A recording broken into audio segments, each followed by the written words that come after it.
Sharon Bachman, a Prescott College student, and this is my Math Explorations project. As my project, I chose a landscape project designed in the spirit of sacred geometry and as a memorial in honor of my late brother-in-law and best buddy Miles.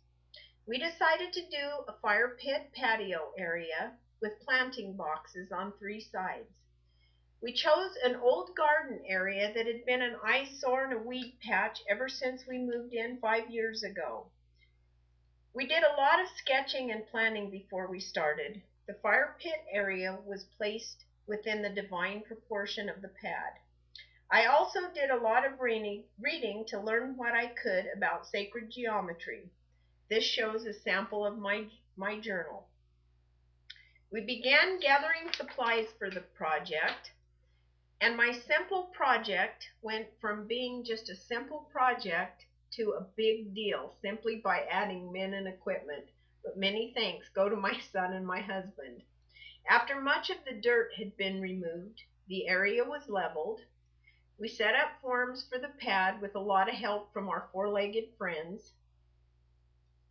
And this slide shows the area in which we placed the fire pit. The colors were chosen carefully so as to blend in harmoniously with the natural landscape. The gravel was added and compacted.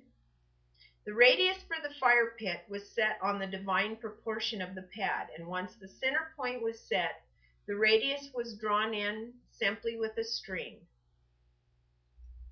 Between rainstorms, we had a beautiful morning the morning we poured. We poured at 6 a.m. We got the first side poured, smoothed off, and the release agent ready to spread. Spreading the release agent is really important so the stamps won't stick to the wet concrete, and then they also act as accent colors. Once the release agent is spread, then the stamping begins.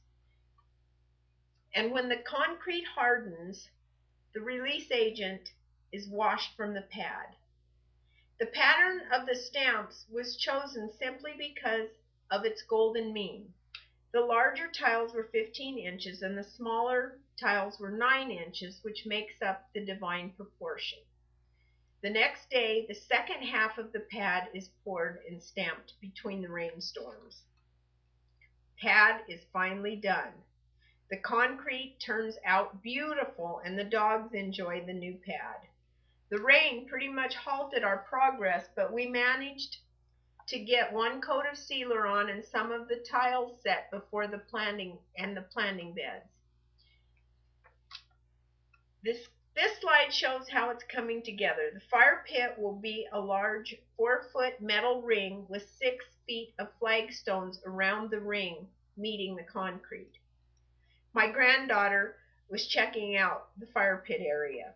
And in sacred geometry, a circle represents the universe. The center ring, which will encompass the fire, represents the sun, and the flagstones around the fire pit ring will represent the planet and the stars. We have been unable to complete the project because we've gotten so much needed rain, but we are hoping this weekend we'll be able to complete the planting beds. I am planning on planting elms, birch, and linden trees because their leaves represent the Fibonacci series of numbers that are randomly present in nature. The dyed and stamped concrete turned out amazing. We tried to construct the project as simply as possible with tools of ancient geometers: a building square, straight edge, a compass, and a string. We also have pentagram stepping stones that we've been unable to pour due to the rain, but hopefully we will end up being able to do that this weekend, and I hope that you have enjoyed my project.